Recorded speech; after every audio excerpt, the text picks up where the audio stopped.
Sir এই যে আমার রিজাইনমেন্ট লেটার, আমি আর আপনার অফিসে চাকরি করব না।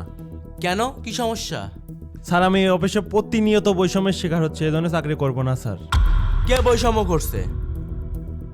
স্যার আপনি তো বৈষম্য করছেন। আমি?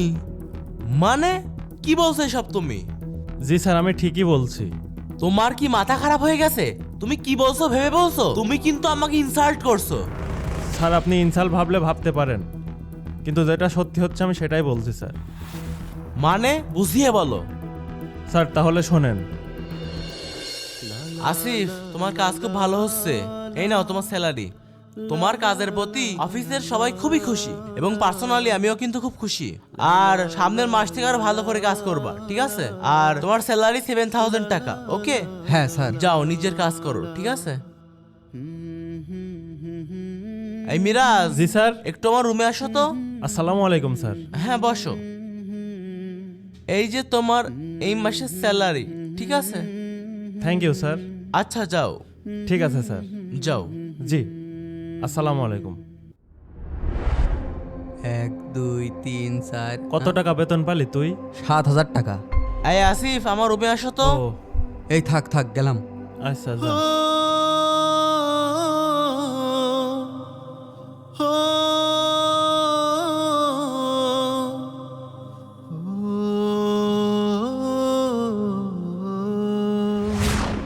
এই আসিফ, হ্যাঁ জি স্যার।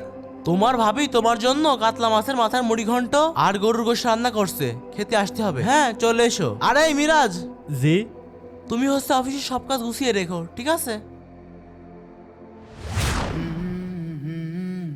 এই মিরাজ, জি স্যার। আমি আসিফকে নিয়ে একটু সিঙ্গাপুর যাচ্ছি, আর আমার 9টার সময় ফ্লাইট, ঠিক আছে? আর আমাদের ওই যে বিদেশি বাইরের একটা কাজ ছিল না, জি ওই কাজ কমপ্লিট করে রাখবা। ঠিক আছে স্যার। আমি গেলাম, থাকো। এই আসিফ চলো। ঠিক আছে স্যার। আরে মিরাজ, তুমি এগুলোকে বৈষম্য ভাবছো কেন?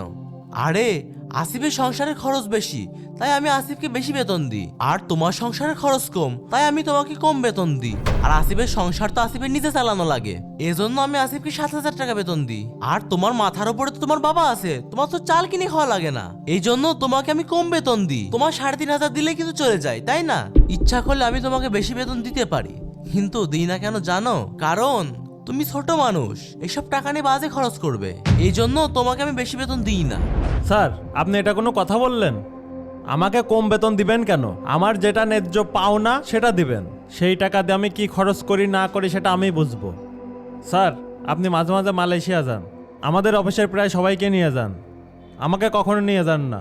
ইভেন আমাদের অফিসে একটা নতুন ছেলে এসেছে 4 মাস, ওকেও নিয়ে গিয়েছেন।